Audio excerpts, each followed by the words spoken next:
un poco de si se mueve el Uruguay, ¿se mueve o se mueve? Para entender un poquito por qué se mueve Uruguay, ¿no?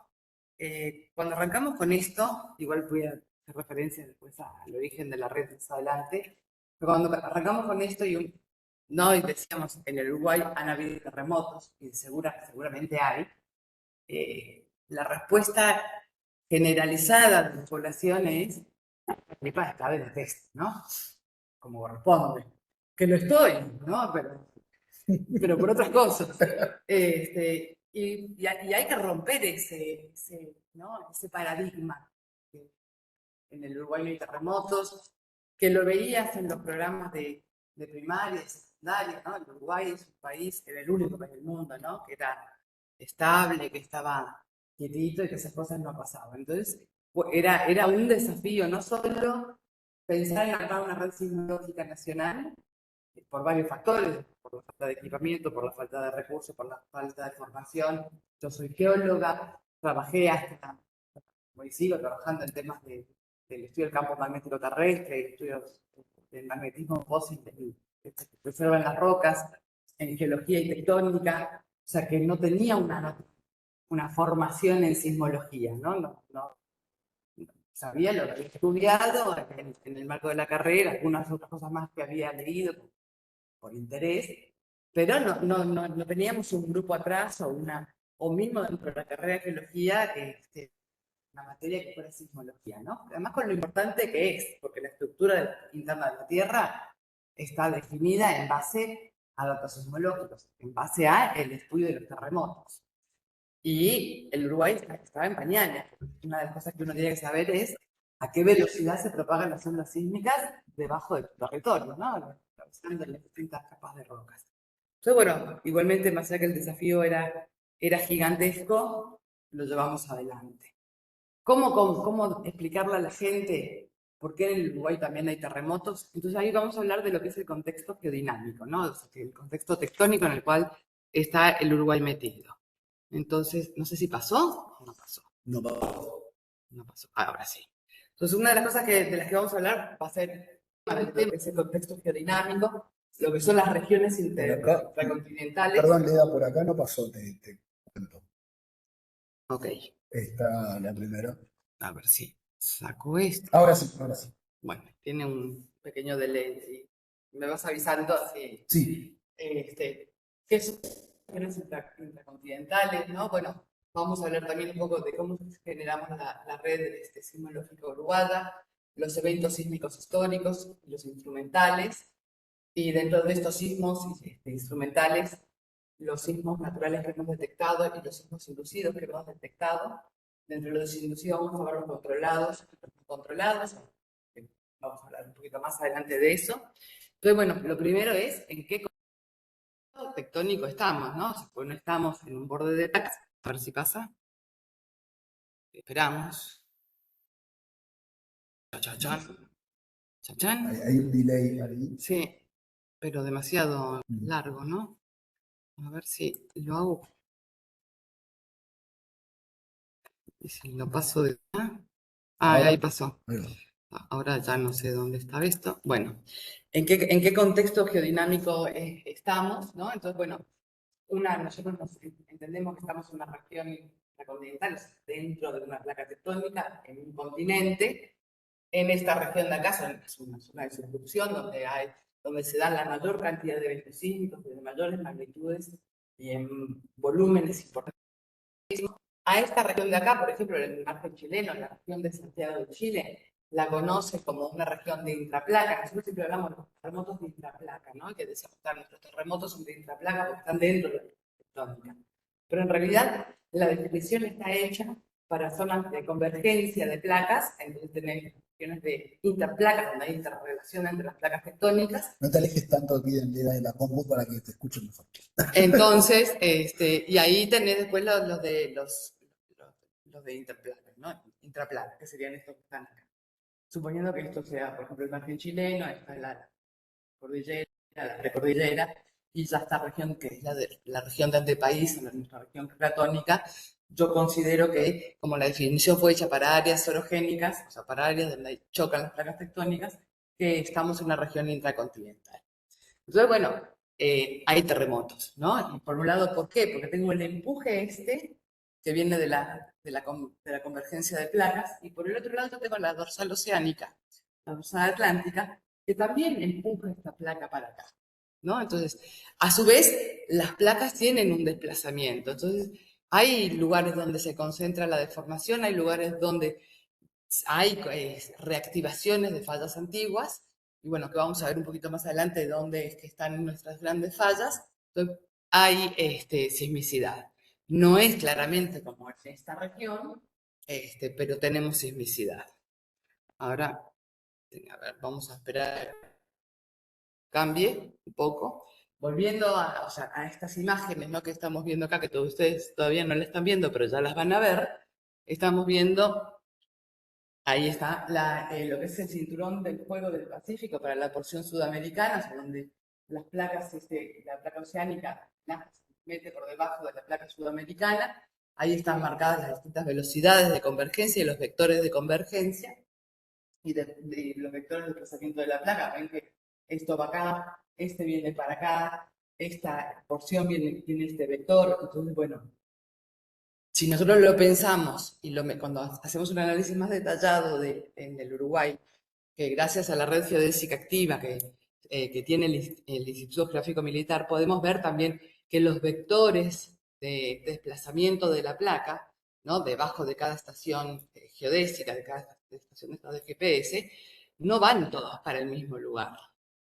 Entonces, ¿eso qué quiere decir? Que en algún lado donde se cruzan esos vectores, voy a tener un poquito de deformación, ¿no? Y se empieza a acumular estrés, se empiezan a acumular esfuerzos, y después en un momento dado se rompen como en forma de terremotos, que pueden ser de cualquier magnitud.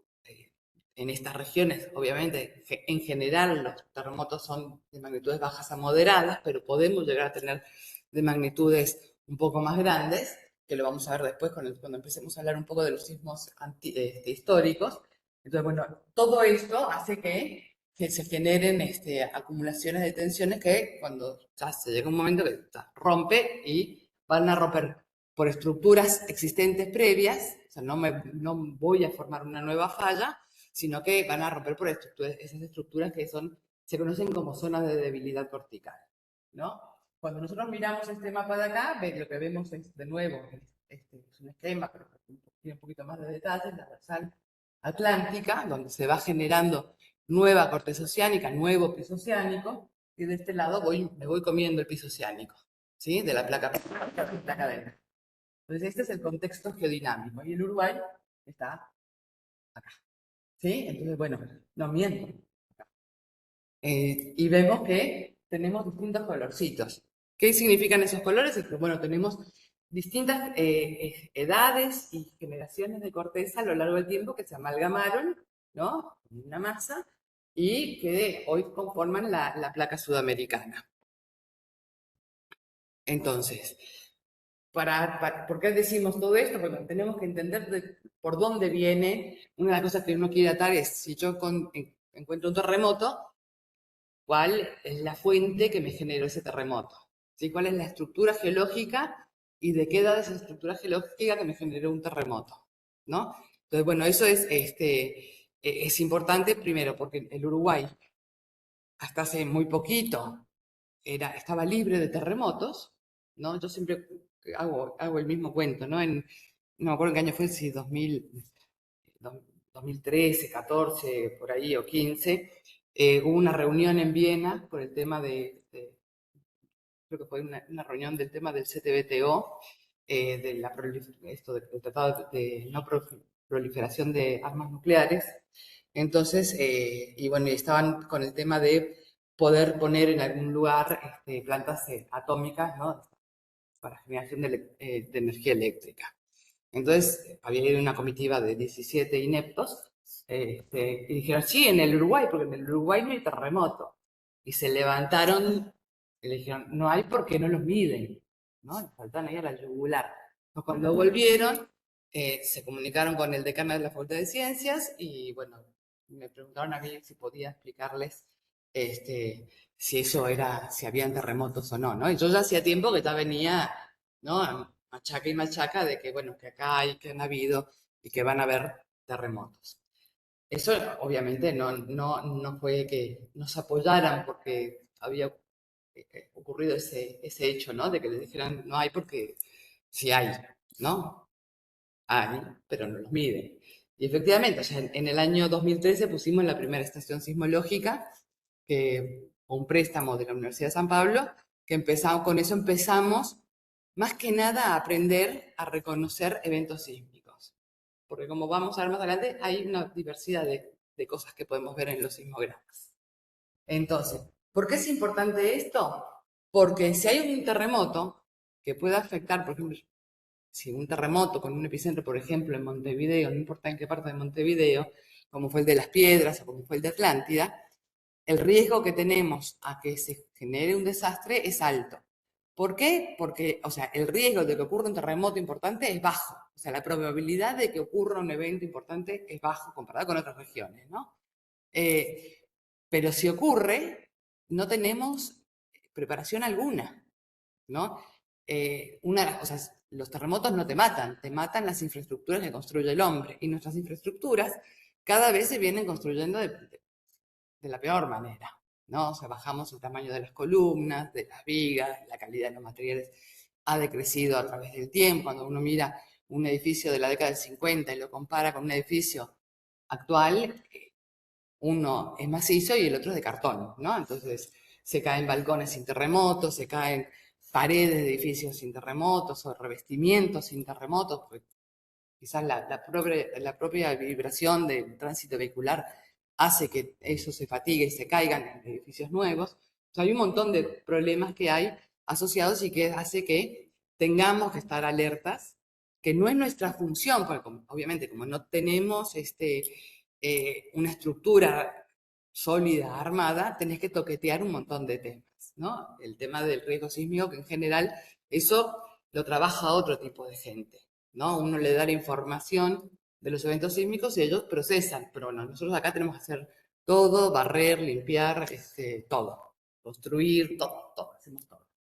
Entonces, bueno, este es uno de las cosas más importantes que a nosotros nos preocupan. Bueno, ¿qué pasa ante un evento sísmico, no? Si ocurriese, ¿no? De una magnitud similar a los que han ocurrido, ¿no? Cuando sabemos que los periodos de retorno suelen estar en 150 a 200 años, por ejemplo, para el caso de 1888, ¿qué hacemos? ¿No? Entonces, bueno, una de las cosas que se hace es tratar de estimar, del punto de vista probabilístico, cuál es el sismo máximo probable y el periodo en que puede llegar a ocurrir.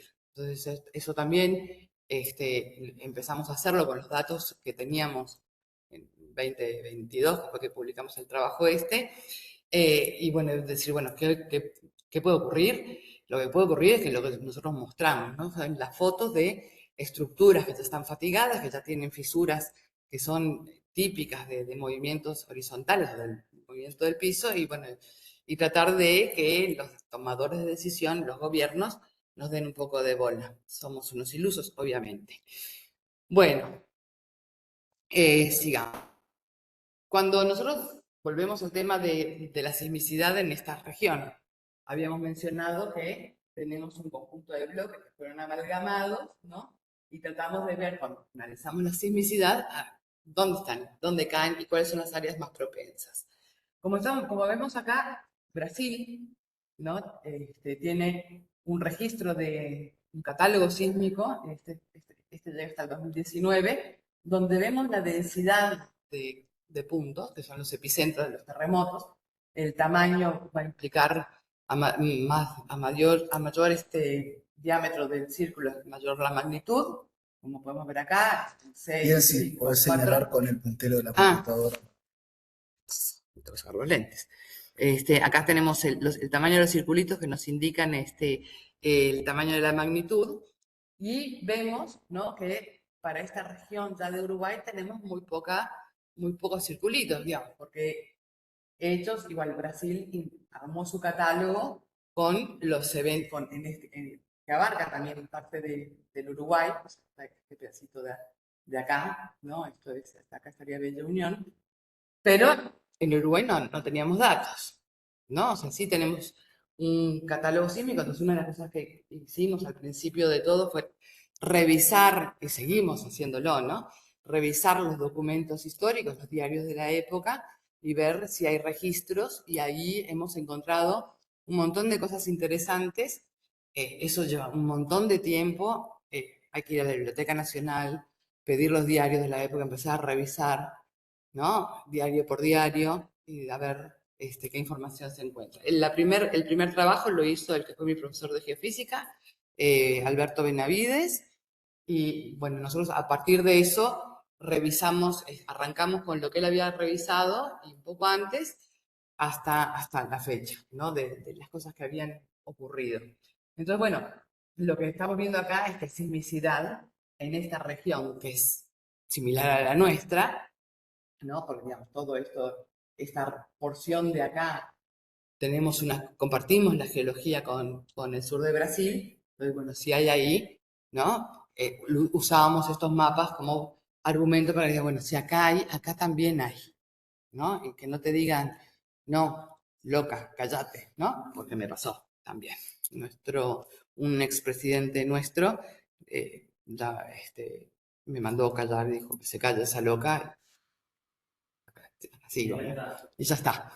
Entonces, bueno, lo importante es, porque hay que romper con el paradigma. Entonces, capaz que a una persona joven lo entiende más rápidamente, pero un viejo, ¿no? Que cuando había un movimiento de tierra lo asignaban a cosa de mandinga, y es difícil, ¿no? Difícil romper con ese paradigma. ¿No? Y si no, que también, ¿no? Aviones supersónicos, ¿no? Yo tuve una discusión en el año 2016 con el terremoto de las piedras de que un chileno dijo, no, eso no es un terremoto, eso es un avión sónico, una cosa por el estilo. Dije, ah, mira, ¿no? Y a partir de ahí, o sea, que además el mundo de la sismología es así de chiquitito, ¿no? Y bueno, y obviamente nosotros con la falta de experiencia que teníamos, antes de abrir la boca consultamos con colegas. Siempre consultamos con colegas. Cuando tenemos sismogramas complejos que sabemos que es un evento sísmico y no entendemos algunas de las fases de las ondas sísmicas, consultamos, porque hay gente que tiene experiencia, ¿no? Y hay gente que tiene décadas mirando sismogramas. Nosotros tenemos mucho menos años, ¿no? Mirando sismogramas y no es tan fácil, ¿no? Bueno, entonces acá estamos. Como vieron, los mapas que nosotros vemos de sismicidad están hechos para áreas de subducción. Entonces acá vemos un montón de circulitos, ¿no? De lo que es el cinturón del fuego del Pacífico, pero hay pocos mapas y se actualizan menos de las regiones intracontinentales o de intraplaca, ¿no? Entonces serían los mapas, ¿no? De los que tenemos menos sismicidad. Pero, por ejemplo, tomemos el caso de Estados Unidos, acá, ¿no? De acá, si ven, hay un par de eventos sísmicos, sobre todo el más grandote es el que no está justo ahí marcado, que es el de Nueva Madrid, que hizo Percha, Nueva Madrid, una localidad en el este de Estados Unidos, que fue de magnitud 7,3 o 7,7, no me acuerdo, y también es un área de rocas viejas, ¿no? Semejante a la nuestra, etcétera, etcétera. Y cuando miramos un detalle de los últimos mapas de la sismicidad del este de Estados Unidos, vemos todos esos puntititos que hay ahí, todos estos que están acá, son sismos, ¿sí? Son todos sismos. Y hace no mucho hubo un sismo de casi de 5 también cerca de Nueva York. Entonces, bueno, estas regiones también tienen sismicidad. Los países como Estados Unidos, ¿no? Que tienen obviamente más recursos, tienen redes sismológicas hiperdensas. Entonces detectan un montón de terremotos. La mayor cantidad de equipamiento y la densidad, o sea, tenés equipos más cercanos, podés tener una muchísima mejor detección. Ya vamos a hablar de eso. Este es el caso de Paraguay. Paraguay hace también un montón de años que tiene una estación sismológica, esta del CTBTO, de este centro para no proliferación de armas nucleares. Y como vemos, tiene un mapa de sismicidad. Y este es nuestro catálogo preliminar de sismos en el Uruguay. En realidad lo hicimos para la región de la Cuenca del Plata. O sea, el catálogo lo habíamos formado para también que abarcaba provincia de Buenos Aires, sur de Brasil, sur de Paraguay, para ver un poco en contexto cuáles podían llegar a ser las estructuras que son las que generan los terremotos, ¿no? Cuando uno confecciona el catálogo, nosotros hicimos el catálogo preliminar. ¿Por qué preliminar? Porque entendemos que hasta que no tengamos hasta que no tuviésemos la estructura de la corteza bien definida, los parámetros, cuando uno los mete en las ecuaciones empíricas de cálculos de magnitudes y de localización, cambian. Entonces, después de que obtuvimos la estructura de la corteza, hace un par de meses volvió uno de los chicos que trabaja conmigo de hacer un posgrado en Brasil. Bueno, ahí pudimos armar la estructura de la corteza, que en realidad pudo él, ¿no? Armó la estructura de la corteza y esos parámetros los pudimos meter dentro de nuestras ecuaciones, para lo cual ahora empezamos de nuevo a revisar desde el primer terremoto que nosotros registramos de forma instrumental hasta los que vengan, ¿no? Entonces, todo, o sea, hay que revisar absolutamente todos. Y para revisarlos lleva un montón de tiempo. Entonces, bueno, estamos trabajando en eso, hicimos un catálogo preliminar donde mostramos todo lo que teníamos.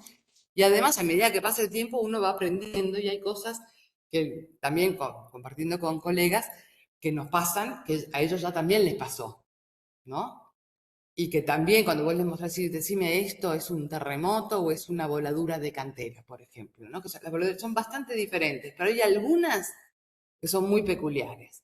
Entonces te dicen, no, es un terremoto, y nosotros seguís trabajando, y seguís trabajando, y seguís trabajando, y finalmente no era un terremoto, era una voladura de cantera, ¿no? Entonces, o al revés, no era una voladura de cantera, era un terremoto. Esas cosas pasan, ¿no? Y eso es lo que vamos viendo hoy es que, bueno, hoy que tenemos más experiencia, ¿no? Analizando el sismograma, lo vamos resolviendo. Entonces, por eso que los catálogos, hasta el último que se publicó, es un catálogo preliminar.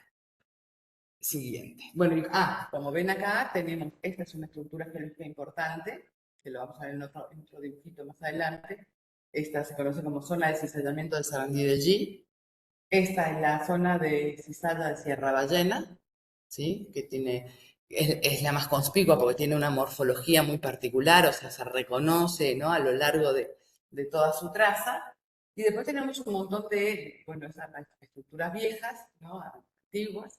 Y después tenemos un montón de estructuras que están vinculadas a la apertura del Océano Atlántico. Son más jóvenes, ¿no? Están vinculadas, son del Mesozoico.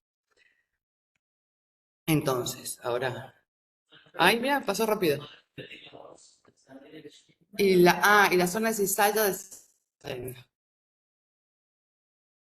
bueno, otra vez el mapa de epicentros, solo para los epicentros que ocurren que tenemos en territorio nacional, y el mapa tectónico para el Uruguay. Yo después si quieren les paso la presentación, no tengo drama, ¿eh? Entonces, bueno, cuando nosotros vemos esto, y bueno, asociado a qué pueden estar nuestros eventos. No es fácil. Por ejemplo, en el caso de los terremotos de Florida, ¿sí? Que hubo 3 terremotos que están muy cercanos a la zona de Cesalda de Sarandí de Gia, a esta megaestructura. Suponemos las formas la forma del sismograma, las formas son idénticas, son muy parecidas, lo que te dice que es la misma estructura la que se movió, ¿no? Y que generó estos eventos. Después vemos que tenemos algún conjunto que están asociados esto es la cuenca de Santa Lucía, que es una cuenca aulaucogénica, es un rift abortado, o sea, un rift es una zona que se rift continental, Islandia es oceánica, ¿no? Pero el rift del este africano es un rift continental, se forma la corteza y se empieza a abrir, ¿sí? Y en general se abre en forma de trillete, y como las relaciones angulares no se van a mantener, siempre hay brazos que agotan, o sea, que no se siguen extendiendo, que no se sigue abriendo, y me queda la cuenca, ¿no? Entonces puedo tener vulcanismo, o sea, rocas volcánicas ácidas y básicas y sedimentos, pero no siguió extendiéndose, ¿no? Y la que prosperó sí fue la que estuvo vinculada a la apertura del cerro. Entonces tenemos la cuenca de Santa Lucía, Laguna Merín. En la Argentina está la cuenca del Salado, la cuenca del Colorado, que son todas cuencas ablaucogénicas, ¿sí? O sea, o rift abortados. Entonces, bueno, tratar de ver un poquito cuál es el contexto tectónico en el cual se dan estos eventos, y también al analizar la localización de los epicentros, también nos permite empezar a pensar en realizar un mapa de riesgo sísmico, ¿sí? Que lo podemos hacer a nivel regional, o sea, para todo el país, o por zonas. Eso implica mucho más trabajo, o sea, porque hay que poner equipos, concentrar equipos para medir más en una zona, para poder armar los más locales, ¿no? Por ejemplo, hacer mapas departamentales de riesgo sísmico. Así que bueno, eso es parte del trabajo. Los triangulitos estos, este mapa no está actualizado para las estaciones que tenemos, pero los triangulitos corresponden a las estaciones sismológicas que tenemos. Ahora vamos a ver. Hoy tenemos 20 estaciones sismológicas. O sea, tenemos una buena red. Más adelante tengo un... Desde el 2013. No, o sea, hasta el 2015 nosotros tuvimos que devolver el equipo brasilero, que además tenía un problema, o sea, la componente vertical estaba atenuada, o sea que no podíamos detectar, saber, pero no podíamos calcular nada, ¿sí? Entonces, pero por lo menos para la parte de detección nos sirvió, y para aprender a procesar y a usar los programas fue hiperútil. Fueron 2 años de trabajo más que nada de aprendizaje. Ya en el 2015, a través del Programa de Desarrollo de Ciencias Básicas, compramos el primer sismómetro nacional, o sea, el primer equipo uruguayo, ¿no? O sea, el 80% lo pagó el Programa de Desarrollo de Ciencias Básicas, el 20% lo pagué yo. Pero ahí ya teníamos nuestra primera estación, que la instalamos en el cuartel Paso del Rey, en Sarandí de G. Y bueno, era... No, en realidad hicimos un convenio con el Ministerio de Defensa Nacional. Al estar medio en el centro del país, entendíamos que era un buen sitio, como decir, bueno, ya tuvimos en la porción oriental, busquemos algo más en la porción de centro, digamos, por el alcance que tiene la detección. Entonces, bueno, la idea fue esa en primer lugar. Y bueno, tuvimos un montón de problemas con esa estación, pues se nos inundó sistemáticamente, fue todo un caos. Seguimos teniendo una estación ahí, la que hemos cambiado numerosas veces de lugar, pero sigue funcionando muy bien. Bueno, entonces en el año 2013 arrancamos con esta primera estación al sur de la localidad de Aiguá. En el 2015 volvimos a tener solo una estación, porque la otra la habíamos devuelto, y empezamos a tratar de buscar la forma de conseguir más estaciones. En ese momento, un poco más adelante, 2 años después, bueno, en el 2015 la Dirección Nacional de Minería y Geología compró 14 acelerómetros. La idea era monitorear las canteras, el trabajo en las canteras, por si se iban de mambo con los explosivos y todo eso. Y bueno, empezamos a hacer la instalación. La partida de equipamientos fue malísima. Hoy solo están funcionando uno de los 14 que se compraron. Nunca se logró que se mandaran a arreglar. Y bueno, la idea es tratar de en algún momento recauchutar y bueno, ver qué es lo que le falla a uno para empezar a usar las partes de los otros, pero para eso hay que tener tiempo, dinero y mucho esfuerzo. Así que bueno, igual lo tenemos en la lista de pendientes del observatorio. Más adelante armamos me convidaron a participar en un proyecto que se llama de 3 cuencas, los brasileros, el Instituto Sismológico de Brasil. En el marco de este proyecto, Brasil nos prestó 2 sismómetros. Uno lo instalamos en Palomas Alto y otro en Tacuarembó, porque en realidad lo que se quería era ver la parte sur de Brasil, pero eso también nos permitió monitorear toda la porción norte del Uruguay. Y bueno, como son equipos muy robustos, tienen un muy buen alcance para ver eventos locales, regionales y telesísmicos, ¿no? Lo que son bien lejotes. O sea, regionales son hasta 1500 kilómetros y después son los telesísmicos. Y también a copiar información de esos eventos telesísmicos a través de estos sensores para poder empezar a hacer esto que se llama función receptor, que es tratar de ver cómo es la estructura, ¿no? A qué profundidad está el moho, ¿no? La discontinuidad de Morovicic. Entonces, bueno, todo ha sido paulatino. Más adelante, a través de la Comisión Sectorial de Investigación Científica, en un proyecto de investigación que presentamos, financiaron, con ese proyecto pudimos comprar 2 sismómetros más, no de los best, o sea, no como los de los brasileros, pero muy buenos equipos, pues son, o sea, los sismómetros salen caro. Y entre medio apareció lo que eran los Raspberry Shake, que son unos sismómetros de bajo costo, que con eso nos permitió ampliar nuestra red sismológica nacional, que son, para monitoreo de sismos, son muy, muy buenos. Todavía no le hemos hincado el diente a hacer estructura de la corteza, pero ya llegaremos a esa instancia. Bueno, entonces empezamos todo eso, o sea, cuando vos decís, yo tengo el equipo, no es voy y lo pongo, ¿no? Lo deposito acá y ya estoy sacando los datos.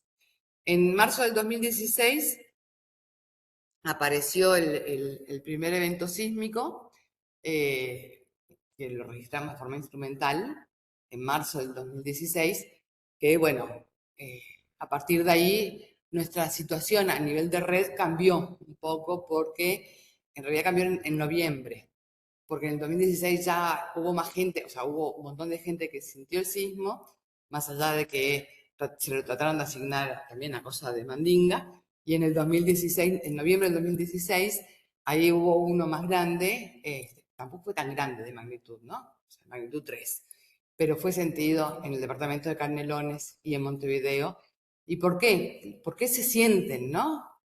Porque no es lo mismo tener un terremoto a 10 kilómetros de profundidad que tenerlo a 30, ¿sí? O que tenerlo a 20. O sea, si nosotros pensamos un terremoto de 3 en Chile, nadie lo siente, porque se dan a 70 kilómetros de profundidad. O sea, de 0 a 70 son sismos someros, ¿no? Son superficiales.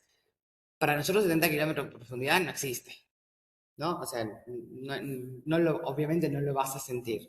Pero cuando estás más cerca de la ruptura, sentís el ruido de la ruptura, ¿no? Y las frecuencias que son audibles, entonces por eso que la gente siente como un estruendo. Ah, porque esa era la otra cosa que decía el chileno ¿no? Que los terremotos no tienen ruido, ¿no?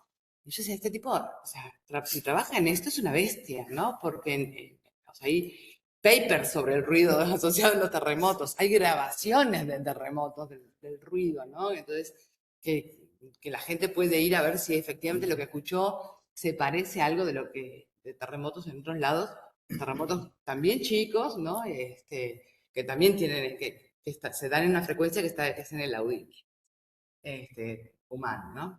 Acá lo que estamos viendo, estos sensores son los que nosotros tenemos, son los de bajo costo, los Raspberry Shake. Es el estado actual de nuestra red, vean que le otras faltaban las estaciones, faltaba San Gregorio de Polanco y faltaba Paysandú. Y esta es la red de estos sensores, que tiene una red especial, ¿no? Que son estos sensores de bajo costo. Y bueno, como vemos, tenemos una muy buena densidad en Sudamérica, en nuestro territorio nacional, con nuestras estaciones. Y cuando fue la pandemia, eran los únicos equipos que estaban funcionando. O sea, que no tuve, o sea, porque otros, o sea,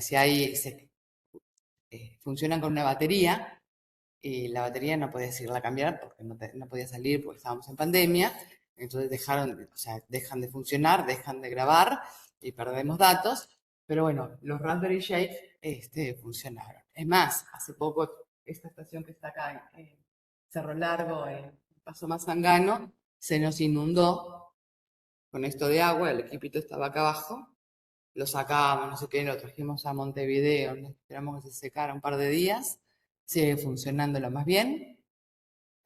O sea, que son unos maquinones, ¿no? Son baratos, pero son muy buenos. Estamos muy contentos con el equipo. Y además, en enero del 2020, instalamos una estación en la base científica antártica Artigas. La estación me la instaló Yuri del Instituto Antártico, marzo, el 13 de marzo, cuando empezó la pandemia, dejó de transmitir datos, o sea, no dejó de funcionar, sino que dejó de transmitir datos. Ahí fue cuando el satélite, el VSAT, no sé, parece que lo hackearon, bueno, perdió la conexión, la conectividad. Y bueno, en junio me abrieron un canal dentro de la conectividad del Instituto Antártico y empezamos a recibir datos de nuevo de la estación.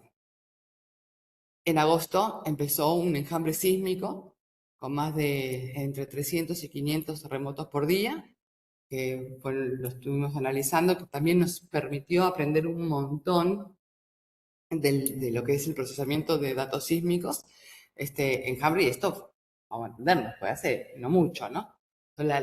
Cuando vos agarrás ojo, cuando empezás a ver un montón, o sea, si tenés 10 eventos, ¿no? En 10 años, ponele, ¿no? Grandes, lindos, no es lo mismo que tener 300 a 500 por día, ¿no? Entonces, las diferencias en las formas de onda y un montón de otras cosas que aprendimos con este enjambre fue muy importante para el observatorio.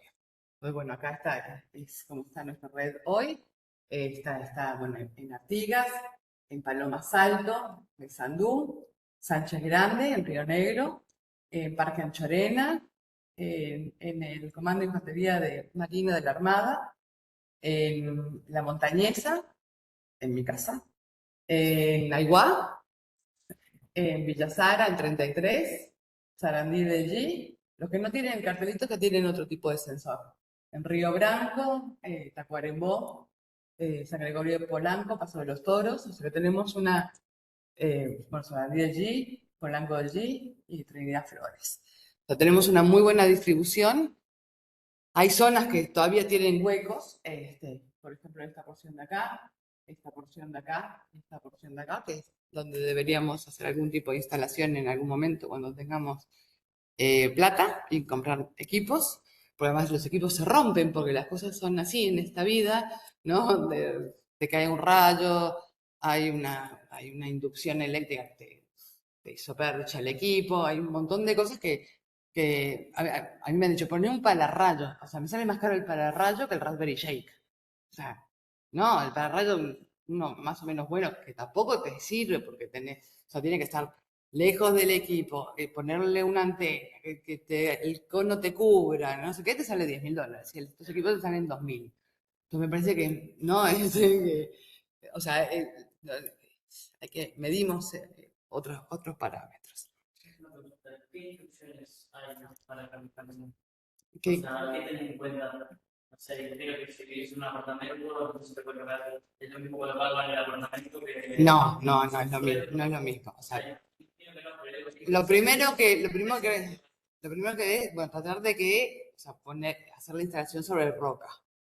Pero no en todos lados hay roca dura, ¿no? Por ejemplo, en Tacuarembó tenemos una excelente estación y es en sedimentos, ¿no? Entonces, bueno, hay que hacer un piso de hormigón grueso, ¿no? Le ponemos nosotros una caja de las cajas tipo caja séptica, ¿no? Con tapa, marco, tapa y contratapa y todo el rollo. Después lo impermeabilizamos ¿cómo se llama? Con una pintura que no me acuerdo cómo, es una cosa que te queda como una cosa, como si fuera un plástico, entonces no te entra el agua. Igual hay lugares donde vos tenés que tapar y destapar, que cada vez que vas tenés que sellarlo con silicona para que te quede hermético. Le ponemos adentro las casas estas para chupar la humedad, porque igual en este país hay humedad y hay agua en todos lados. Y después eso lo cubrimos con tierra, porque eso me lo aísla térmicamente y me lo aísla también del ruido antrópico. Tratamos siempre de que no sean en ciudades, sino que sean en lugares. Por eso que instalamos en general en predios del Ejército Nacional. Entonces ahí tenemos resuelta la electricidad, sobre todo la seguridad. Cada vez que vamos, nos dan donde dormir, nos dan de comer, o sea, y si pasa algo, llamás y le decís, mira, me pasa esto, no sé qué, ¿te podrás fijar? Y se fijan, o sea, entonces ese intercambio para nosotros fue maravilloso. Si no instalásemos ahí, ya nos hubiéramos caído hace rato. Esto no hubiera seguido, no hubiera, o sea, existimos gracias al apoyo que nos da el Ministerio de Defensa, el Ejército, ¿no? El Ministerio de Defensa Nacional. No, estos no. El primero que hicimos en Sarandí allí, hicimos un pozo de 2 metros por 2 metros por 2 metros, que fue donde hicimos un hermoso aljibe, que adentro iba un tanque, estos de los de agua, y adentro del tanque un pilar donde se ponía el equipo, después se cubría todo con tierra, y cuando fuimos a revisar al mes de instalado, porque en ese momento no teníamos, o sea, el acceso a los datos era presencial, ¿no? Y ahí habíamos visto que se nos inundaba, entonces empezamos a subirlo y empezamos a hacer esto, de hacerlo a 20, 30 centímetros de la superficie del terreno. Entonces ahí, con eso ya lo que sí es siempre estar cubriendo, porque tal, la lluvia, el viento, y sacandunga, te va tirando la tierra que le pones por encima de las estaciones, y hay que cada vez que vamos a hacer mantenimiento, una de las cosas que hacemos es, después de revisar todo, arreglar todo, revisar todo, es volver a cubrir con tierra, sobre todo por la aislación térmica y el tema del ruido, ¿no? Obviamente hay estaciones que son más ruidosas, o sea que hay mayor efecto de los ruidos locales que otras, ¿no? Por ejemplo, tenemos la estación que tenemos en Florida, que está ahí enfrente al ANCAP, que va por Ruta 5, hay un cuartel, en la ruta hay un bache, ¿no?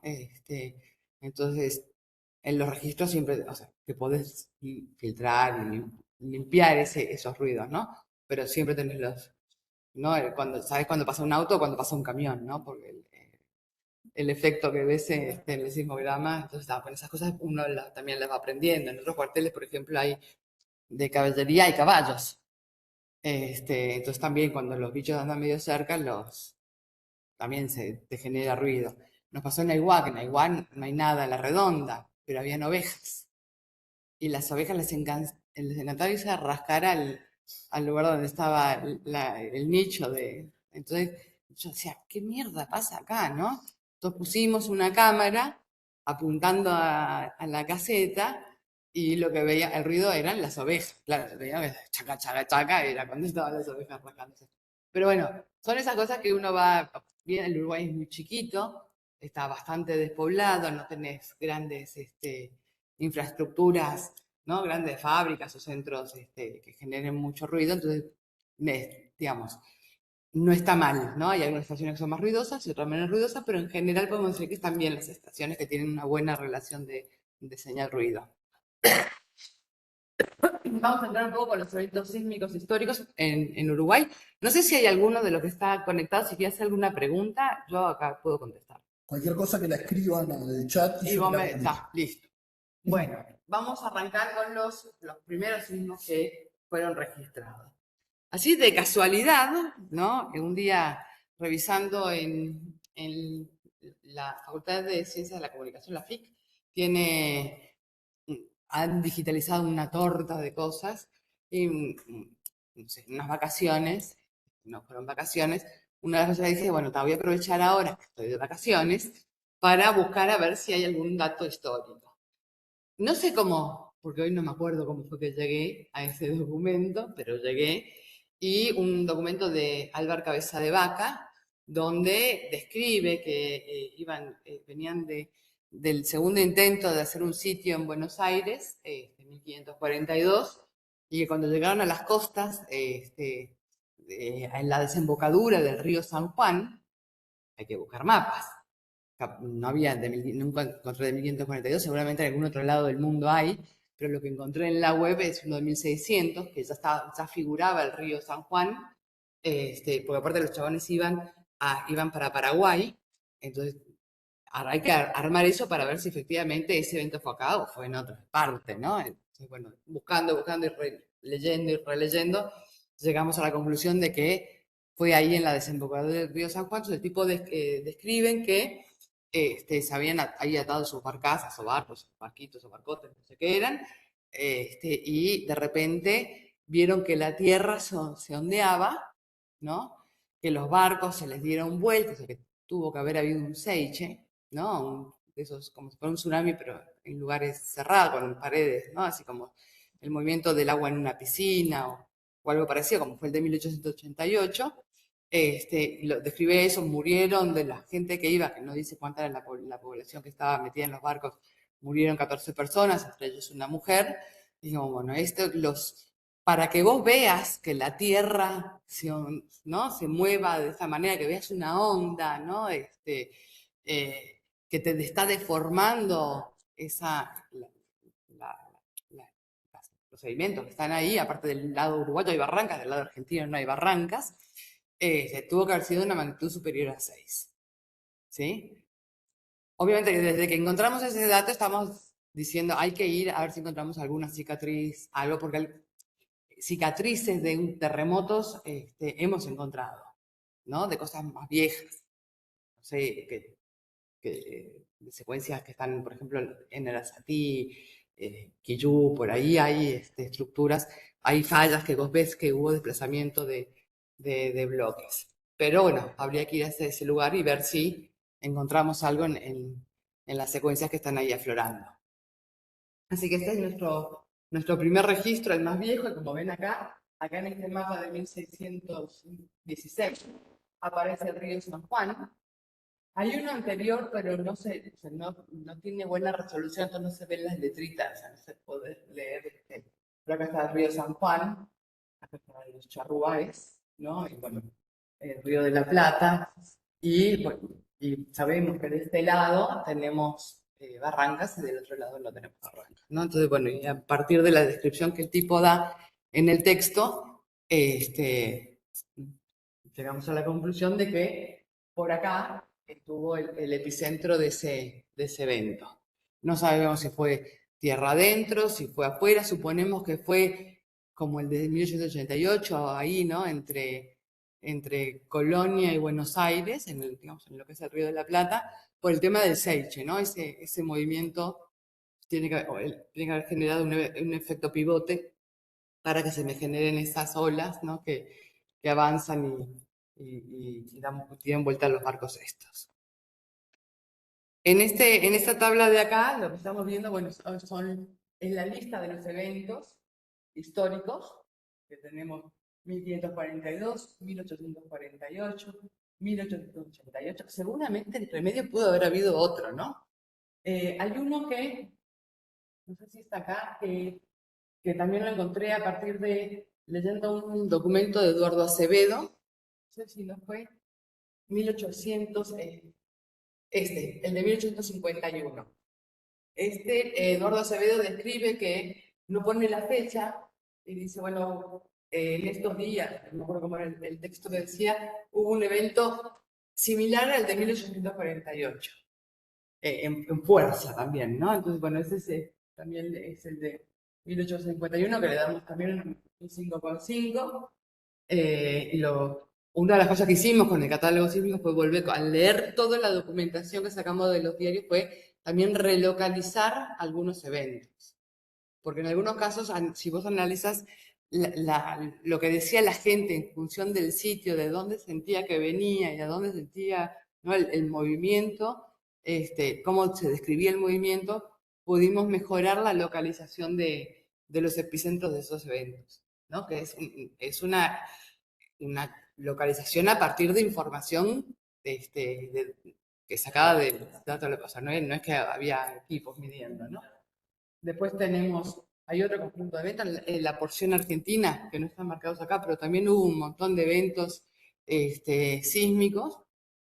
Nosotros seguimos encontrando eventos sísmicos en provincia de Buenos Aires, porque provincia de Buenos Aires no tiene hoy funcionando estaciones sismológicas, solo tiene Martín García. Había una en Tonquins que no están dando. Pero bueno, por eso estamos haciendo colaboración con el Instituto Nacional de Prevención Sísmica, con el INPRES. Y bueno, después tuvimos el primer evento instrumental, pero que fue medido desde unas estaciones brasileras, fue en 1988. Y después saltamos al siguiente, en 1990, que ese estaría asociado a sismicidad inducida en la represa Rincón del Bonete. Y que no es es un sismo, que no es un sismo natural, no es un sismo tectónico, ¿no? Desde el punto de vista estrictamente hablando. Y después en el catálogo sísmico brasilero aparece uno en 1993, el 5 de junio.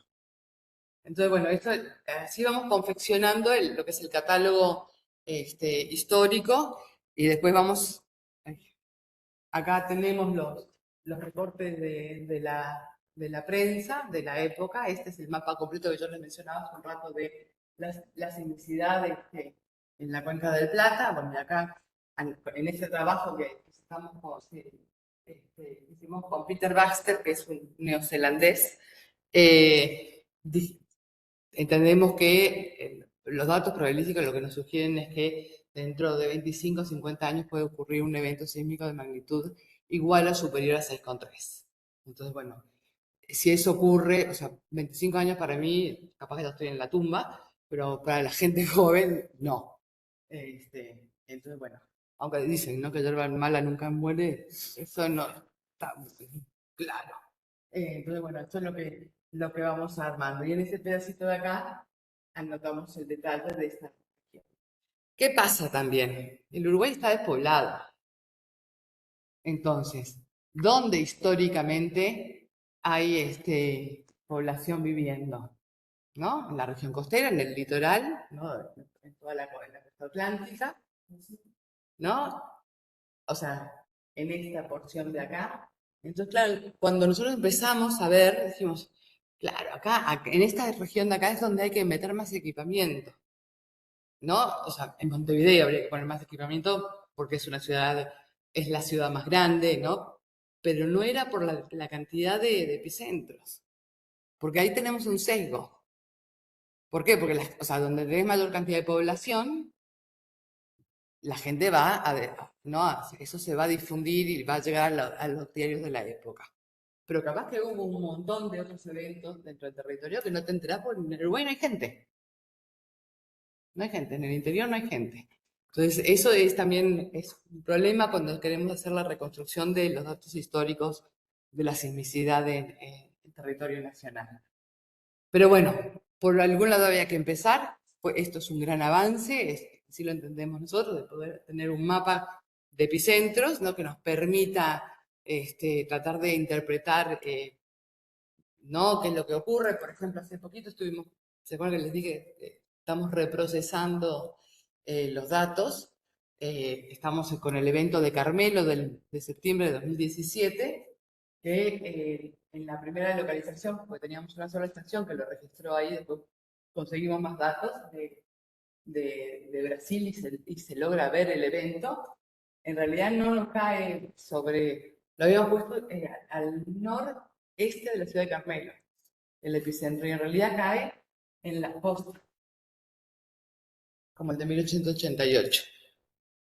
Entonces, bueno, ahí ya o sea, te cambias 20 kilómetros y ya estás en la costa, ¿no? Vamos a entendernos, porque, entonces, digamos, no es que tengamos un error mayúsculo de localización, nos pasa con voladuras, ¿no? Voladuras que hicieron en la bahía, le erraste a la localización, o sea, porque o sea, son cosas muy precisas, ¿no? Y vos sabés que fue hecha en la bahía, sabés, tenés la latitud y la longitud del punto donde hicieron la voladura, y te cae 20 metros más adentro y te cae en la Graciada, qué sé yo, ¿no? Más o menos. Entonces, cuando vos ves los mapas de epicentro a nivel del mundo, tienen un elipse de error, ¿no? Entonces, porque además la ruptura no es un punto chiquitito, ¿no? O sea, en cada punto, en este punto hay un valor de latitud y longitud, pero en este tenés otro, ¿no? Y las rupturas no es, o sea, pudo haber arrancado de acá, pero las rupturas tienen un tamaño, ¿no? Entonces,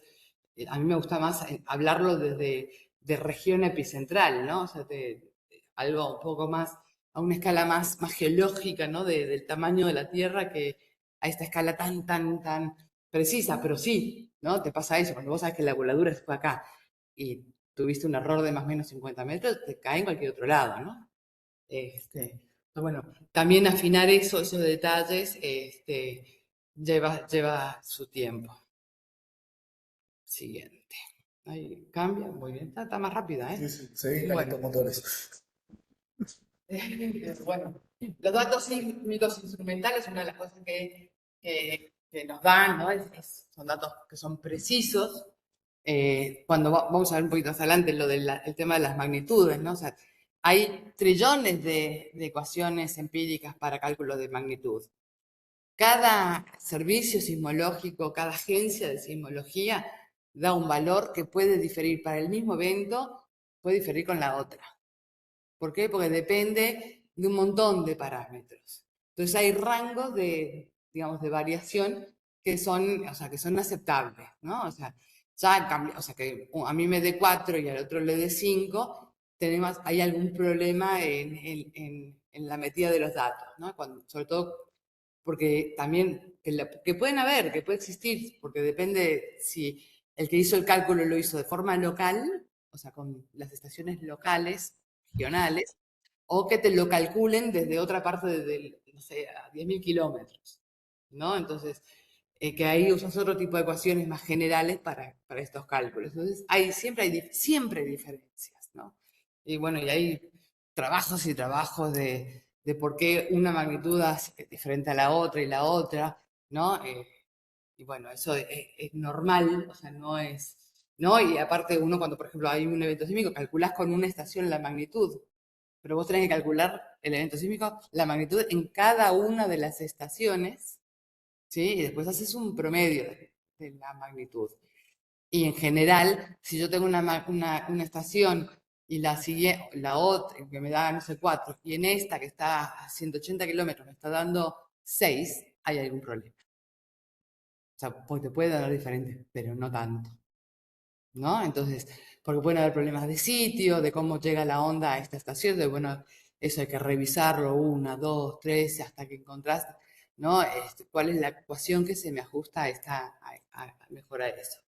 Nosotros hasta hace muy poco usábamos lo que era la ecuación lo que se conoce como la ecuación de Lilly, que es como la ecuación de Richter modificada, pero la ecuación de Richter sirve hasta unos 600 kilómetros y fue hecha para California, o sea que desde el punto de vista geológico, ¿no? Y de velocidad de propagación de las ondas sísmicas, a nosotros no nos cierra, pero se pueden ajustar algunos parámetros. En cambio, ahora que tenemos más información de la corteza, estamos usando otro tipo de ecuaciones. Igualmente calculamos todas las magnitudes de todos los tipos de color, porque también queremos ir aprendiendo a ver cuáles son las que se ajustan más y si tenemos que ajustar algún otro parámetro, ¿no? Porque hay un montón de cosas que todavía nos faltan, o sea, montones no, pero nos quedan algunas cosas para introducir y hacer, ¿no? Que todas las otras agencias de sismología lo tienen hecho. El Uruguay fue el último país del mundo en tener estaciones sismológicas, ¿sí? A no ser las islitas, esas pedorritas que hay, no sé, chiquititas, ¿no? No sé, Martinica, por ejemplo, que tiene un montón de estaciones sismológicas, pero bueno, a nivel, digamos, del continente, fuimos los últimos, ¿no? Así que bueno, otra de las cosas de lo que tiene importancia los datos es, bueno, es el acopio de los datos, el tener los datos organizados y poder compartir los datos. Así como yo comparto, a mí me comparten datos, ¿no? O sea, por ejemplo, cuando encontramos eventos sísmicos en Uruguay, nosotros bajamos datos de estaciones de Brasil, datos, por ejemplo, de algunos chilenos, a ver si se llegan a ver, porque finalmente nosotros al borde a Santiago, por ahí tenemos 1.500, 1.600 kilómetros, o sea que para un evento importante, ¿no? Fue bien registrado en nuestra estación, seguramente en estaciones chilenas se pueden sacar información.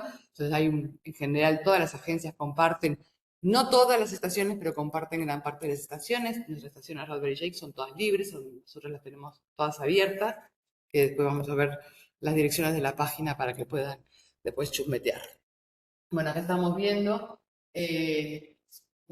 por ejemplo, en este caso lo que vemos acá es el sismograma de un evento que ocurrió el 6 de junio de este año, que cuando lo empezamos, que se registró solo en la estación esta de Paysandú, y es un terremoto que cae en Bauru, en la Argentina. Nosotros cuando pasan esas cosas convidamos los datos, los mandamos, para que por lo menos lo tengan y lo puedan meter en su catálogo, ¿no? Entonces una de las cosas que tiene América del Sur es que tiene un centro regional de sismología para América del Sur, que es el que lleva un catálogo sísmico para América del Sur, y después hay otro catálogo internacional, que es donde también, o sea, uno manda a Ceresis y también lo manda al ISC, que es el centro internacional. Entonces, bueno, porque se entiende que es importantísima la información. Entonces vos ahí mandás todos los datos de cada uno de los eventos que registrás, ¿no? ¿Están muy agotados? ¿Cómo vamos de tiempo? Porque yo me cuelgo a hablar. Cagar. Vamos una hora casi. Bueno, muy bien. Voy a meter un poco más de velocidad. Acá estamos viendo alguna lista de algunos de los eventos sísmicos. En el caso particular de San José, habíamos instalado la estación en el Comando de Infantería de Marina de la Armada en el Cerro. A las 3 de la tarde terminamos la instalación. En realidad la terminamos al toque porque los milicos nos redieron una mano, ¿no? Nos ayudaron a hacer las canchadas, le hacían, ¿no? Y sabían, ¿no? Estábamos con Enrique y yo solo, haciendo, y Mauricio, el chofer de facultad, haciendo toda la obra, no sé qué, y se ve que le dijeron, bueno, che, anda y darles una mano, entonces, ¿no? Y todo prolijito, ¿no? Nosotros somos un poco más rústicos. Entonces, claro, nos dio el tiempo para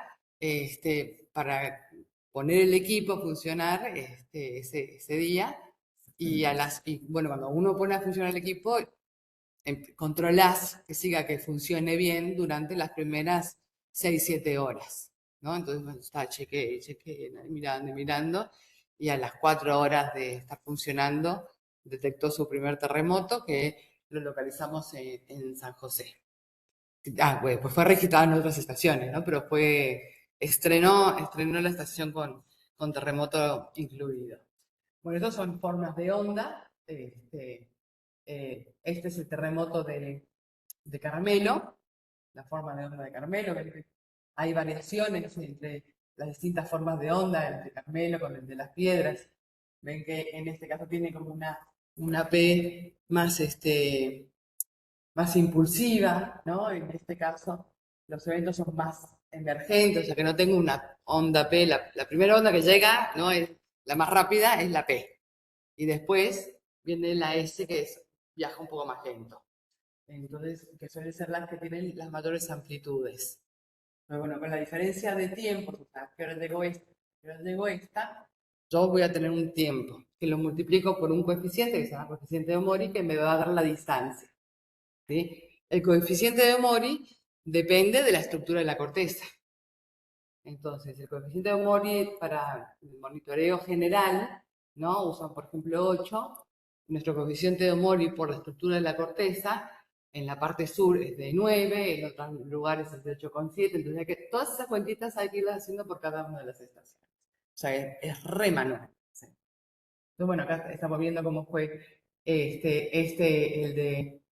de Carmelo fue registrado con una sola estación, el de Las Piedras ya fue registrado con más estaciones, el de Atlántica fue registrado con una torta de estaciones, también lo estuvimos recalculando con los parámetros nuevos, que le bajó bastante la magnitud. Bueno, y habíamos dicho al principio que además de la sismicidad natural, tenemos sismicidad inducida.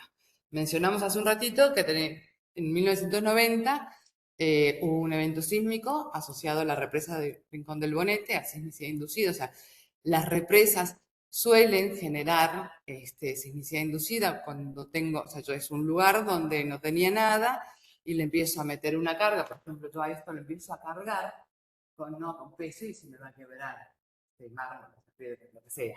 ¿Sí? Bueno, a la corteza le pasa lo mismo, estaba en una situación de equilibrio, le metieron, más allá que hacía muchos años que ya estaba funcionando la represa, seguramente antes también pudo haber habido sismicidad.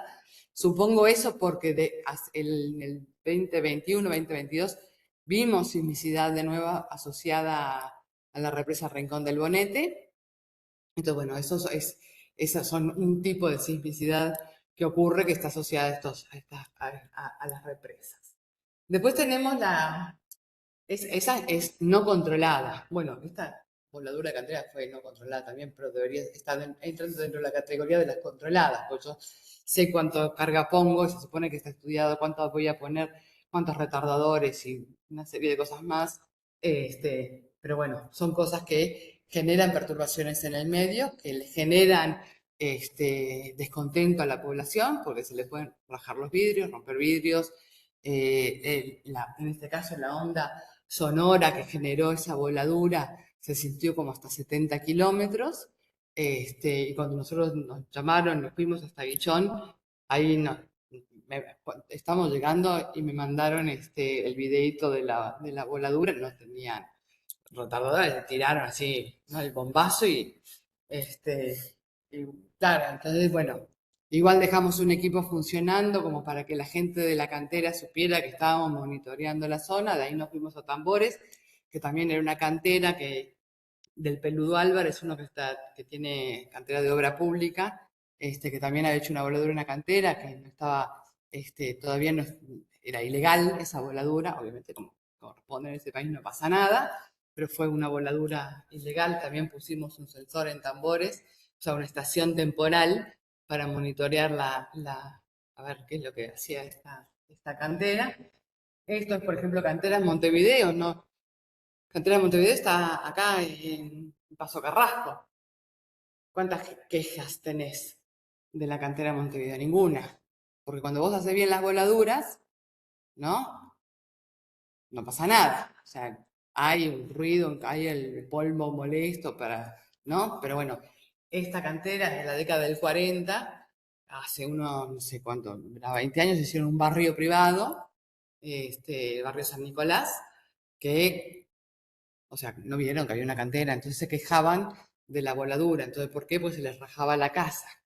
Entonces estuvimos 2 años estudiando la cantera, ¿no? Y la región. Y bueno, en un momento dado dijimos, bueno, no era problema de la cantera, ¿no? Era un combo. Tenemos la planta de Coca-Cola vibrando a, creo que no me acuerdo si eran 7 o 10 Hz, los 365 días del año, las 24 horas. O sea, que te está generando una vibración. Tenés la planta de residuos sólidos, ¿sí? Del otro lado de la cantera Montevideo, o sea, está la planta de residuos sólidos, la cantera y el barrio San Nicolás. Tenés la cantera y entre la cantera y el barrio San Nicolás hay un arroyo que en realidad es una estructura geológica, o sea, el agua corre por una falla. O sea, que había un combo y problemas de constructivos, ¿no? Que te hacen no sé, te hacen un piso así que volando, ¿no? No sé, de 30 metros cuadrados, sostenido en 4 palillos. Entonces, claro, las cosas se rajan, ¿no? Y además había problemas de esto que es mal apisonamiento del sustrato. Entonces, bueno, si construís mal, y bueno, y pasa que estamos en, sí, 2 palos verdes, ¿no? Pero todas rajaditas, todas lindas. Y cuando vimos alguna que estaban haciendo, dijimos, esta también se va a rajar, ¿no? O sea, ya sabíamos que se iba a rajar, ¿no? Y todavía no estaba terminada, o sea, estaba la cimentación hecha. Bueno, esas son las cosas que a nosotros nos preocupan, no por ese barrio, pero sí por otros lugares donde se construye, ¿no? O sea, yo veo los edificios estos unas cooperativas que también tienen unas columnitas, ¿no? Que abajo son todos estacionamientos y está abierto, ¿no? Y que están sostenidas por unas columnas y que si hay un movimiento del piso y esas columnas yo no sé si aguantan, ¿no? Igual son más viejas que, no sé, creo que son de la década del 70, 80, capaz que tienen mejor hierro, o sea, el hierro hoy que te ponen es de 6 o de 12, en la década del 50, 60 te ponían de 1 pulgada, o sea, hay una diferencia sustancial en lo que es la edificación. Después, asociado también a voladura de cantera, podemos tener sismicidad inducida. Eso nos pasó en Cielo Azul, en 33. Hay una cantera que es la que saca caliza para cemento Portland. Después está Cementos del Plata, un poquito más hacia el oeste.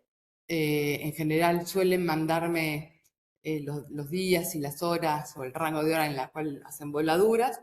Yo estaba mirando los sismogramas y dije, ay, mira, una voladura. Entonces le pregunté al chabón con el contacto de Cielo Sur, le digo, mira, ¿volaron? Sí, sí, volamos. Ah, listo. La empiezo a procesar. Es raro, igual esta voladura está en las frecuencias en las que se da.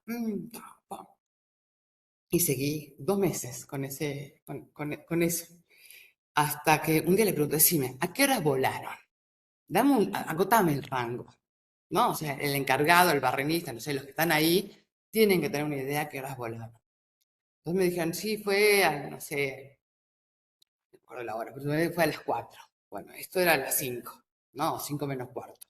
Entonces vuelvo a bajar todo el registro, me bajo 3 horas, 1 hora y media antes, 1 hora y media después para revisar con mayor detalle todo ese rango de tiempo, y veo la voladura y veo un evento sísmico. El evento sísmico me caía, o sea, 2 kilómetros hacia el este de la cantera.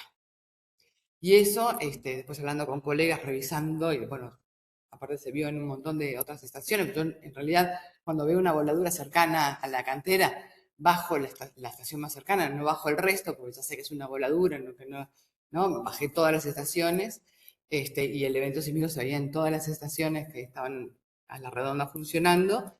Bueno, entonces sabemos que hay, que pasa en todos lados, pero esta era nuestro ejemplo más claro de sismicidad inducida por minería, ¿no? Bueno, cielo azul está acá y acá está el epicentro que calculamos para este terremoto. Pero bueno, son cosas que pasan. Acá, bueno, ya lo dije, que es bueno, sismicidad inducida por explotaciones mineras, que pueden ser de chicas, medianas y grandes. O sea, en este caso podemos decir que Cementos del Plata o sea, todo en Uruguay es chiquitito, ¿no? Pero bueno, hay canteras más chiquitas que a veces hacen voladuras más fuertes. También depende mucho el tipo de sustrato. No es lo mismo las voladuras que se dan en cielo azul que las que hacen en Artigas, por ejemplo, o en Paso de los Toros. Al tener basaltos tengo una amplificación de las ondas y además me aparecen otras ondas superficiales, las Lobby, las Raleigh. Y bueno, entonces, bueno, todo eso hay que controlarlo porque, bueno, hay gente que vive en la zona, ¿no? Acá lo que les comentaba de la voladura de la bahía, que nosotros tenemos clarísimo dónde está, y te le raso un poquitín y te fuiste, ¿no? Y bueno, esta es la forma de onda de estas voladuras, este es el espectro de frecuencia, ¿no? Que va va de 0 a 50 Hz, el primer bombazo. En algunos casos, como les decía recién, vemos, ¿no? Propagación estas son las voladuras que decía UPM, ¿no? Estas son ondas Raleigh. Yo puedo definir acá la P, podría tener acá o acá la S, y este es el patrón de ondas Raleigh, o sea, de ondas superficiales, bien, acá también, y acá también, o sea, son de Paso de los Toros, y estas son de Artigas. Entonces, vemos que para determinados sitios tenemos problemas de amplificación de las ondas sísmicas. Y ese es el problema que había en Pintadito, en Artigas, que la cantera, bueno, además de que sigue un poquito de mambo con la carga, con la amplificación esta les rompe la casa a la gente del pueblo, ¿no? Y como es un pueblo y es un pueblo pobre, nadie le da bola. Y bueno, yo hago todo el ruido que puedo para defender a la población local, pero bueno, Artigas es un sitio un tanto complejo, como todos sabemos. En algunos casos, por ejemplo, este es el caso de Atlántida. Nuestra estación más cercana está en La Montañesa, cerca de Pando. La gente nos avisa, me dijo, mira, muchas veces te dicen, creo que sentí un terremoto, no sé qué, empezás a revisar, en realidad es una voladura, y bueno, vos le avisas a la gente, nosotros nos comunicamos con la población local, todo el mundo tiene mi celular, entonces te dice, esto, lo otro, me manda mensajes por Instagram, que mucho no lo abro, o por Twitter, o por algún lado, alguna red, entonces bueno, ahí revisamos, así como reviso los terremotos, reviso Instagram por si alguien me avisa de algo, ¿no? Así que bueno, esto fue cerca de Atlántida, fue una voladura, acá hay un emprendimiento minero, pero tuvo un alcance bastante grande. Ya casi estamos terminando.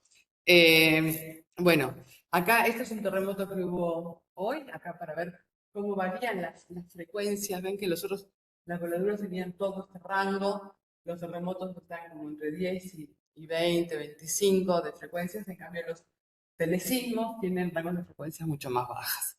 Entonces tenemos forma de identificar, además de la variación de la frecuencia, saber si es un telesismo, un sismo regional o uno local. Muchas veces los regionales, que son de provincia de Buenos Aires o el este de la Argentina, parecen como sismos locales, ¿no? Porque, digamos, compartimos geología, estamos cerquita y bueno, no sé, de Paysandú hacia el oeste, 150 kilómetros, como si estuviéramos registrando terremotos en nuestro país, ¿no? Y bueno, está. Listo, esto ya lo hablé del catálogo. Y para terminar, la importancia que tienen los educadores en la transmisión de la información de la ocurrencia de terremotos. Creo que nosotros, no, para cerrar, logramos romper el paradigma gracias a un montón de profes de geografía, ¿no? Que te pedían charlas, a mí me dicen, puede venir a dar una charla por mí, dos presenciales, no importa dónde. Nosotros vamos porque un país es chiquitito y todavía tenemos esa cultura de la transmisión de la información vía oral, ¿no?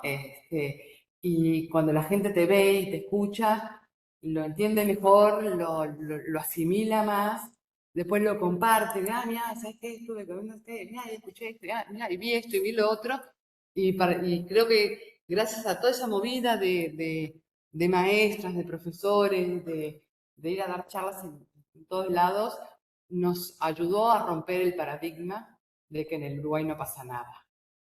Así que bueno, está, listo. Pimba, gracias.